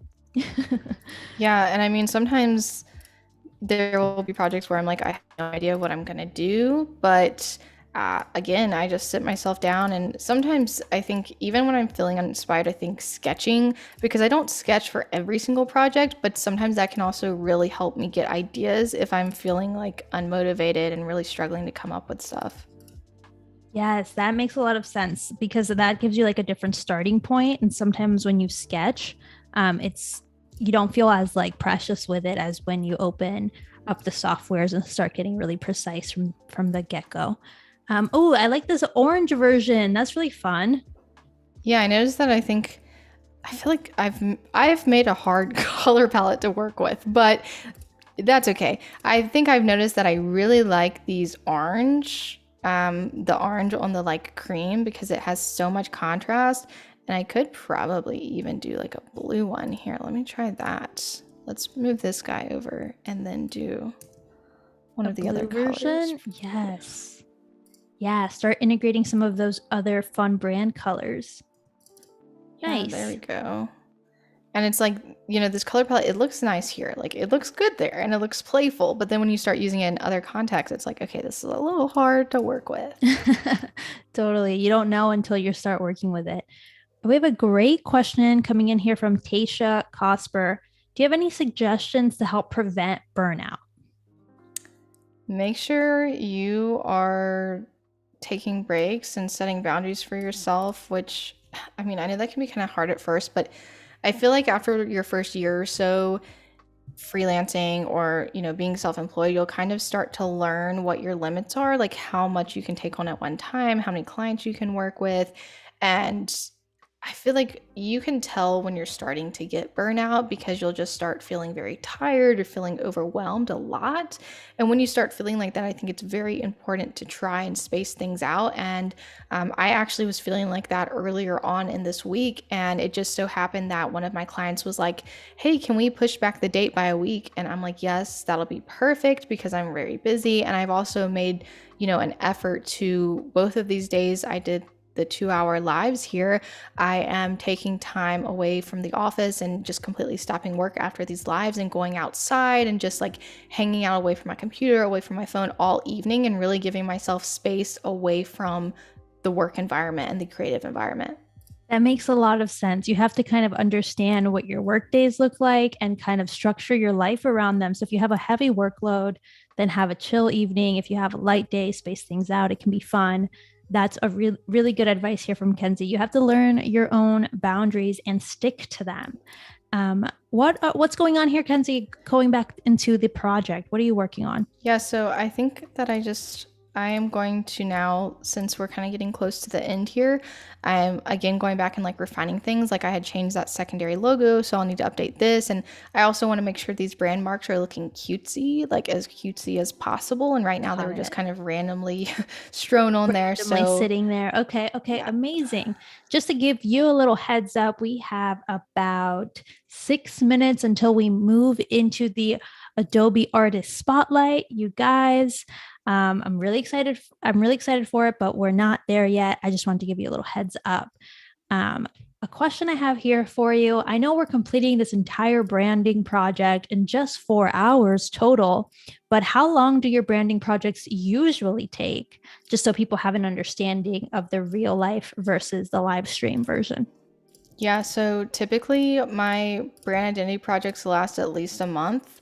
Um, and like this one, I mean, there's still things that if this were a real client project, I would probably spend more time like refining, like, the little, where were we working? These things, like I'd probably spend more time refining those little dots and like how it looks. And I'd go back and have like the text color codes and all of that. So, like, although we are going through this pretty fast in a typical general sense, if I was working with an actual client, there would be a lot more time spent on the finer details. And, sometimes it can last 2 weeks. And those are like the rare situations where I design the brand identity and hand it over to the client and they're like, it's amazing, let's move on. That doesn't happen Got that it. often, but like it does happen. And when that happens, obviously things move way faster. It's good to know, you guys. Just wanted to give you some little context there. And then, how many branding projects do you work on at a time since you run your own design studio? I'm curious how many you're balancing. Yeah, so right now I think I have about 5 clients, but one of those clients is actually just a website project. So it can really vary depending on like where I'm at in the project. If I booked out people in advance and a project runs a little bit over the timeline from the previous start date. So it can get a little mixed up. It really boils down to like where the project timelines are falling, how fast we're moving, who I have booked in advance, and what type of projects I'm booking as well. Like, again, this goes back to understanding your limits. So, like, if I have a client inquire with me between now and like next month, I'm probably going to say I'm not booking until late July because I have so much work coming down the pipeline and I'm so busy. And I want to make sure I'm giving myself that space. That makes sense. Yeah, you have to think ahead and keep all your client, once you have those projects booked, keep their time in mind as you move forward. You can't say yes to everything all of the time. But it's really cool to know that you're balancing like roughly 5 projects at a time. That's so many different brands. I'm sure everyone in the chat is very impressed and eager to themselves have that many clients that they're working on. This is looking way more cutesy, as you said. Definitely feels a little bit more polished than just the 3 floating on the screen. I'm into it. And something I also like to do here with these is also add some imagery as well, just to kind of, again, bring in more context. So let's see here. I could use this pin. Let's try this guy. I didn't even use this image here. This is such a cute photo. Definitely. Where'd you grab these photos from, by the way? This one's from Adobe stock. Cool. A lot of them did come from Adobe stock, and I did get a few from Pexels as well. That's like a free commercial use photo website that I often use in projects, especially with clients who maybe don't have brand photos done and they don't have anything to work with. That's when I will turn to Pexels, and I do let them know, I recommend everybody doing their own brand photos, but if that's not an option, I will use free stock photo resources, but it's going to be limited and it doesn't help you stand out. Right. That's a really, really valid point to make. Wow. Yeah. It's really cool to see that you are kind of suggesting how they can elevate their brand beyond just the design and how, because ultimately the photography will influence how good the design ends up looking if all of the photos on the Instagram page are stock photos instead of custom brand photography. It's definitely not going to make the branding, it's not going to help the branding itself. So that's really cool that you're thinking through that. One final question here before we probably have to move into the artist spotlight in like 2 minutes here. But Voodoo Val has a really good question here. How do you keep those projects from looking similar when you're working on them at the same time? So it's pretty easy to do because I work with such a variety of clients. Like right now, I'm working with a depression clinic. I'm working with a soda brand, Jolly Good Soda, out of Wisconsin. Some of you may be familiar. They're like a legend in that state. They have a long history. And they're very, very bold as opposed to the depression clinic I'm working with. Totally different vibe, totally different approach, Right. Totally different market. And then I'm also working with someone who is in the childcare education space. And they, of course, have a totally different approach than the other 2 brands. So it's pretty easy because I just work with such a variety of clients. Right. So you're never even considering kind of like that they could even be the same vibe or the same branding just because they're so varied. I think that's really cool that you're able to work with such different kinds of clients all along the way. Kenzie, give us an update here with this slide. Where are you at with it? The one you just created. Okay, yeah, so I think this is pretty solid. It looks pretty darn cute, if you ask me. A lot cuter than yesterday. So I think that this one is good to go. And now I need to switch this out. And then I want to talk a little bit more about placement strategy. And I know you said we have the artist spotlight today. Is that coming up soon? Yes, it's officially time for our artist spotlight. Kenzie, you're spot on. So, everyone, it's time for our artist spotlight. Just a little reminder after the artist spotlight, we have about 10 more minutes left here with Kenzie. So, get your questions in now into the Behance chat. That way, we can answer them once we come back. But for today, artist spotlight, we are highlighting, drumroll, Jennifer. Carfora. Oh, yes, you got yes. it. You got it. We had it right here. Jennifer Carfora. This is their portfolio. It's amazing. Let's just chat about it and tell me what you love. And let's look through some of these projects together, Kenzie. Okay, I'm absolutely interested in seeing this. Can I click on it? Can I click on it? Oh, maybe click she hasn't on finished that one. Hold on. Definitely you can click on the other ones. Okay. Ooh, Sweet Spot Cookies. She did branding, collateral, and a custom website here. Ooh, this is looking slick. Look at those mock-ups. Those mockups are really nice. I mean, it goes to show how important mockups are. And would you call that a secondary logo design? That one that's sitting right there on those stickers? Yeah, I would actually, maybe this one here was like a brand mark. There you go. Maybe this is the primary. I don't know. We haven't really looked through everything yet. Brand mark. I love the colors of this one and everything. I love the video. I love video content. I mean, I think that always takes things to another level. Do we want to look at another portfolio piece? Yes. Let's do it. I'm kind of into that Mary box. You skipped right over it. Yeah, okay, I'm into it. Okay. I think it's really bright, really festive. This one's a little bit more like modern looking than the other ones, let's say.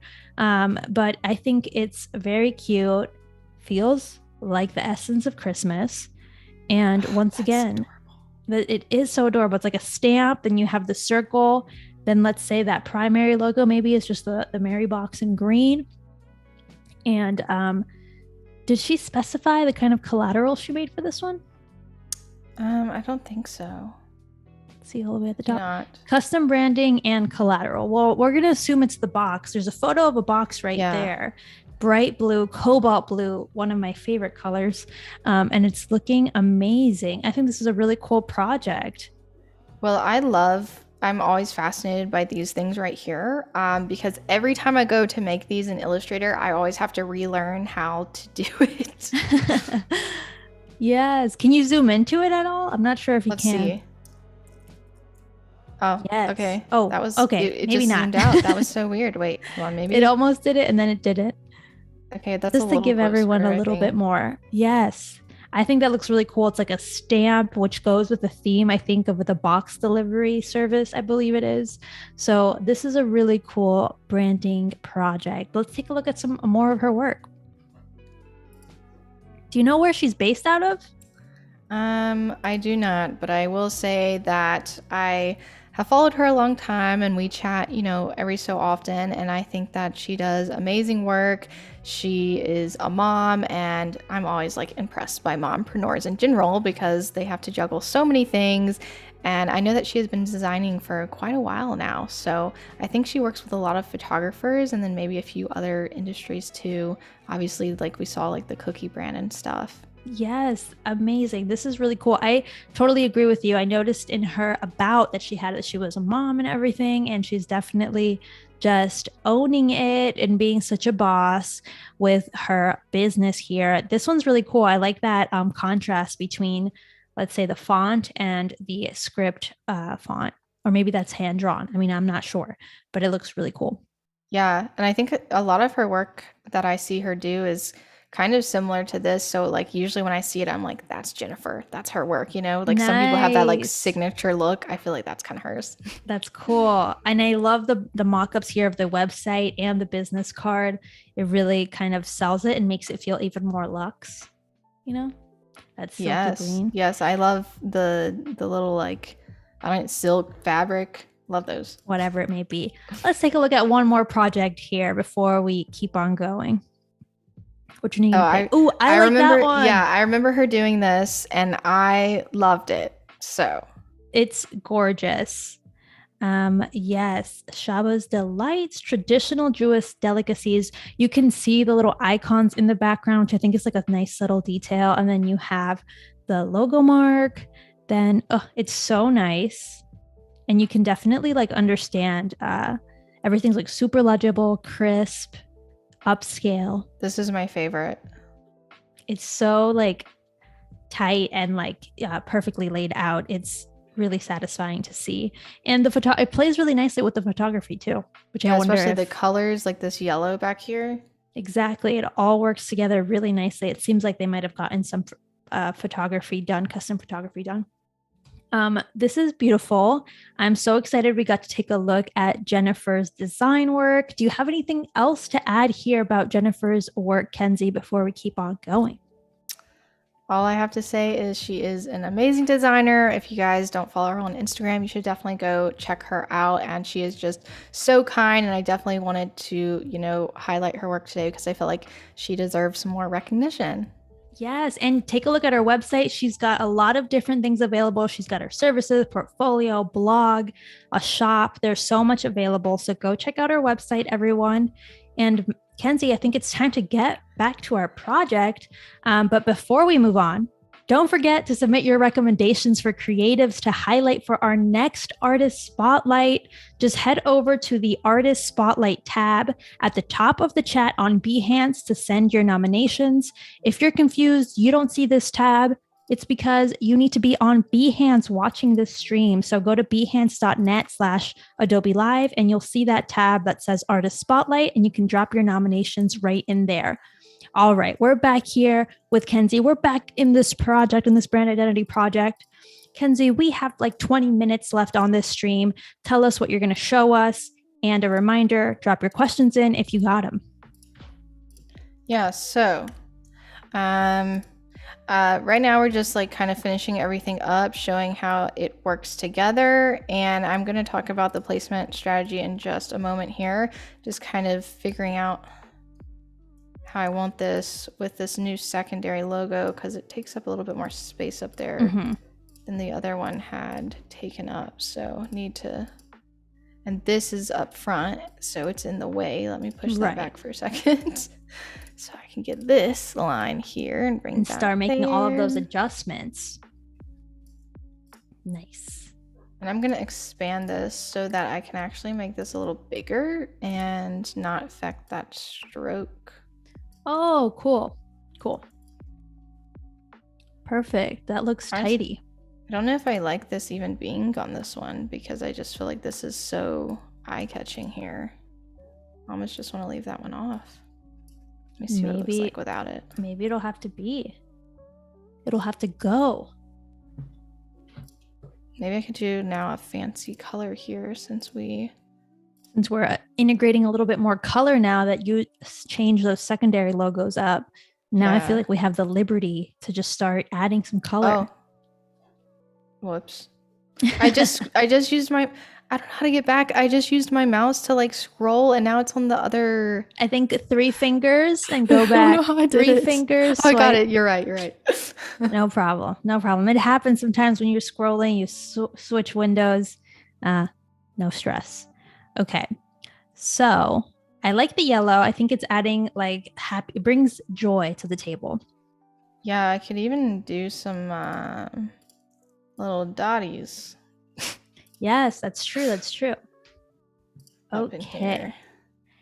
Now, Kenzi, I have a bit of a fun question for you here. Okay. And again, those in the chat, if you have questions about brand identity for Kenzi, drop them in the chat. We're still welcoming all the questions, but I want to ask you about something a little different.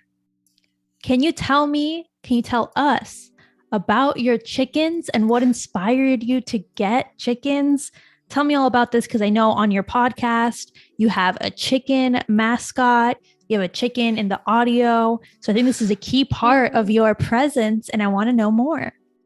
Yeah, so I didn't grow up on like a farm or anything, but my boyfriend and I actually met when we were in high school, and his neighbor had chickens. And I think that's kind of when I started getting interested in them, because they would always walk over to the yard and like they're cute and you could feed them, and they would just cluck around and they were actually interesting to watch. And so eventually this idea formed in my head that after I graduated, I was going to get chickens, and that was the pet that I was going to have. I didn't want a dog or a cat or a fish. I wanted chickens. So sure enough, after I graduated, I went and got some chickens. We picked them up about an hour away, and we actually got a unique breed of chicken. They're like mixed. So in my opinion, they look way, way cuter than like your average chicken. And you can see them on my podcast Instagram page, or the podcast cover has one of my chickens in it. And so they've just become like a part of my brand in a way as well, obviously for the podcast because they're in the introduction, but also I incorporate them into my brand photos, which I think just kind of helps showcase my personality and like add some like random unique thing to my brand. Like a lot of people, I'll sometimes get DMs and they're like, I saw this chicken thing at the store and it made me think of you, which I find so funny.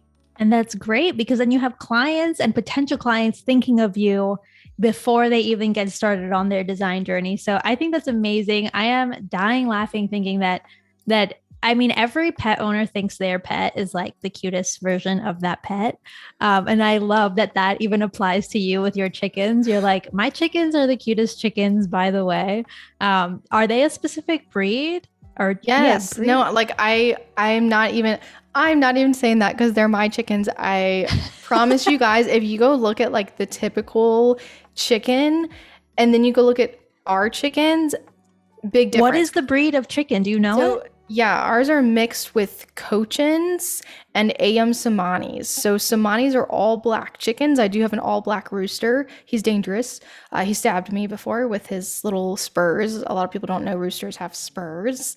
And then the hens are just so fluffy. Like they have more fur than the average chicken and they're shorter. So they're kind of like just fluffy little balls that you just want to cuddle. And like, that's what I'm saying. Oh when I see them, I'm like, they're so cute. They are genetically cuter. Exactly. That's what I'm saying. They're genetically cute because they have like way more fur and they're just a cute breed. I love that, you guys. If you haven't checked out Kenzi's podcast, go check it out. I know Val just dropped it in the chat, the Unapologetic Designer Podcast. Kenzi, what inspired you to create this podcast? So I didn't like the yellow on that sidebar. I noticed. I was like, whoa, she switched. She made a different call here. Well, I do have a YouTube channel as well. And I did that for a few years, but it wasn't really giving me much exposure. It wasn't really growing that fast. And, you know, when you're on YouTube, you have to make video content, obviously. So it was like there were topics and stuff that I felt strongly about in the design industry that I couldn't really talk about in YouTube videos because like it's not that type of platform. And recently I was like, I think it's time to make a pivot in my business. I'm not really seeing much growth on YouTube. So I think that, you know, a podcast seems right for me because I am very vocal, especially on TikTok and Instagram about things I feel strongly about in the design industry, like setting boundaries with clients, how it's like literally offensive to ask creatives to do free work. And that always has gotten like mixed reactions. Like some people are like, heck yes, I totally agree with you. I totally understand you. And some people are just like, you know, they have the opposite reaction, which to me, that's a sign that I should, you know, dive more into that area. So that's kind of why I created the podcast, and it just launched like 3 weeks ago. And so far I've gotten really great feedback and I just have some really awesome listeners. And, you know, there's so many topics I want to talk about, like some of the ones we've already covered, design school, how corporate America takes advantage of young designers, like just crazy stuff like that, that I feel like doesn't get talked about enough. Totally. I love that you're like, I have controversial opinions. I'm going to voice them properly in a podcast because it's not working anywhere else. I love that you're just like going with that. And I think you're definitely creating a space to talk about these subjects that sometimes get overlooked just because they're a little touchy. So I am stoked for your podcast. I'm a subscriber and I loved it. I already listened to some of it, you guys, and I really recommend it. Now, Kenzi, we have some time left on this stream. We have like 10 minutes. What are we doing here? Yeah, so now I want to talk about the placement strategy. And what I mean by that is like when you're building a brand or working with clients, you want to think about where are their products or services going to be showing up, how are they going to be used, who's going to be seeing it, how is it going to reach the consumer or the client. And in this situation, obviously this would be in a grocery store on a shelf. And I think that this is a part that a lot of people don't really think about, especially when they see how different this brand I've created is from the typical syrup brand. But you really have to think, typically when you're an adult and you're standing up looking at the shelf, your eyes are going to be somewhere up here, right? Mm-hmm. Like that's what you see, and you see like the typical mainstream, most popular syrup brands. But there's actually a stocking fee. I believe that's what's called. Maybe yeah, I think you're right. Stocking fee. So basically, brands have to pay a certain amount of money to get their product on the shelf. And I don't know the full logistics, but I do believe it's more expensive to be here on the shelf because that's at the eye level, right? It's premium property, eyesight property. Yeah. So as like a new brand entering the market, you're probably not going to want to pay those premium fees to be at the eye level up there. So this would probably be either down here on this level, or it would be even below that. And whose eye level is that? Kids. I'm the chat right now. Kids, children. So, if an adult's going through the store, although they may be the ones making the purchase on this product, if they have, their 6-year-old walking alongside them and they're like, pick out some syrup, let's get some stuff to make breakfast. Well, children like bright colors. They like fun, abstract shapes and things like that. So when they look at the shelf, they're probably going to be inclined to pick this fun, unique syrup brand over the other ones that are all like red and blue and kind of blend in with everything else. Yes. And I'm so glad that you brought this up. I think it's so important to think about this when you're designing for a brand because if it's going to be down there, you have made such a great call to include bright colors that are so much more unique than what else is available at the store. And you're like playing to your audience at the grocery store, not just the audience that's maybe shopping for it online if you're e-commerce or wherever else. I think this is so cool to go that far and think about it. Let me know in the chat if you're planning on kind of including this now in your brand strategy design, brand identity design, because I think this is so neat and just like really emphasizes to the client why you chose those colors, right? Like maybe while you were watching the stream, you questioned why she went with these colors. Here's why. It's so much more unique than what it's available at the store. Not adult eye level. I'm just like making it super simple, more affordable to place on shelf here. And yeah, again, I think this is one of those brands that it's so different from what you typically see. People look at it and they're like, well, I don't think that's really going to work. But I feel like a lot of people, when they say that, they haven't thought about this far into it. Like, where's it going to go? Who's actually going to be picking it up? And then who's going to be purchasing it? Because that's the thing when it comes to working with brands of this nature. You have to think about how is it going to get into the consumer's hands. And a lot of times it's probably from the child picking it out and then putting it into the hands of the actual consumer. Exactly. That kid is seeing it. It's latching on. It's having a tantrum. It wants, Julienne syrup and nobody else. And that parent is now bullied into buying it for their toddler. And that's exactly what we want. Like you can literally just imagine, like, I want the pretty fun one. I don't want that one. And then it's like, okay, we'll get this one. And then they end up loving it because it's a great syrup brand and it tastes good and it's organic. And then they become a repeat customer without the child being there. Boom, bam. This is what it's all about. I am so impressed. This is lovely. What else are we doing here for Julienne's syrup? So it's pretty much at the end. And so I'm just going to make a little thank you page, and I'm actually going to export this. And since we have some time, show what it really looks like once, I'm finished with this and get ready to send it off to the client. So put a little, might just end it with a brand mark here. Cool. I love that you've created this entire presentation in Illustrator. It makes everyone's life easier, right? Like you designed it within here and you're building out the presentation as you go, as opposed to kind of backwards designing it and then designing an entire presentation. Yeah, and a lot of people create like all of the brand marks and logos and everything in Illustrator, then they upload it to another software and create the presentation. And me, living in the country with my chickens, I have terrible Wi-Fi. So I can't spend time uploading everything to something else just to make the cool presentation. Like, I feel like the brand identity in itself should be strong enough to sell on its own without the presentation having all these cool animation effects. Got it. That makes a lot of sense, you guys. And you're definitely just making it such an easier process for yourself too, right? Because this whole presentation is totally customizable. You're not stuck in some template that maybe doesn't work for one client or the other. And I actually change it up almost every time. I mean, I really utilize like assets from some of the other ones, but for this one, I actually completely change it up just for this like event. And sometimes I'll change it up based on the client's branding and like if I want the presentation to, look a certain way or have a certain font just to match their branding even more. Nice. That's good to know. So how exactly are you planning on exporting this? So I will export this as a PDF. And a lot of people are actually surprised when I do this. They think that I usually make this in InDesign, and I'm like, nope, it's all in Illustrator. So basically what I've done here is labeled number 1, this is the introduction, and then I usually just put thank you on the last one, so I know I need to export artboards 1 to 20. Got it. Okay. I'm gonna save this. One last save here. Now that it's all done. All right, so I always go to File, Save a Copy.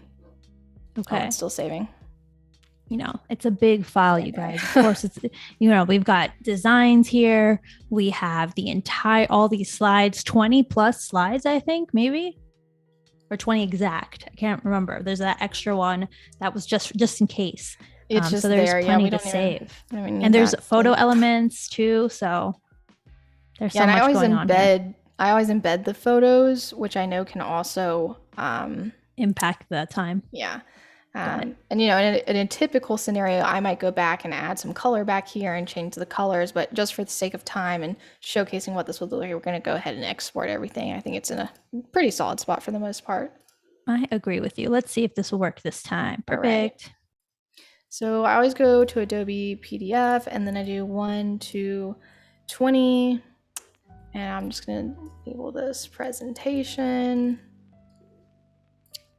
save, and I go to high quality print. So like I do that because I don't want to preserve the editing capabilities. I want to make sure this is strictly a PDF.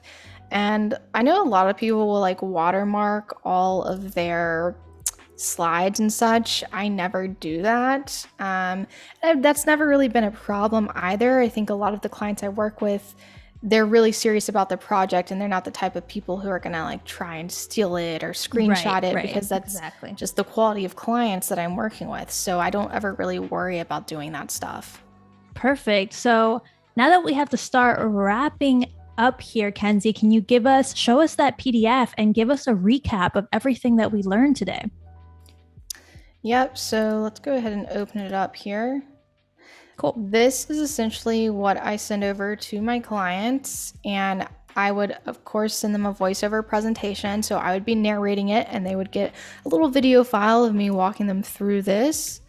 And I would, recap of their brand overview, and I would probably talk a little bit more about the strategy here. So, I wanted to go at this with a youthful, fun, playful feel. I wanted it to be different from your average syrup brand because we're really targeting families. We're also targeting children.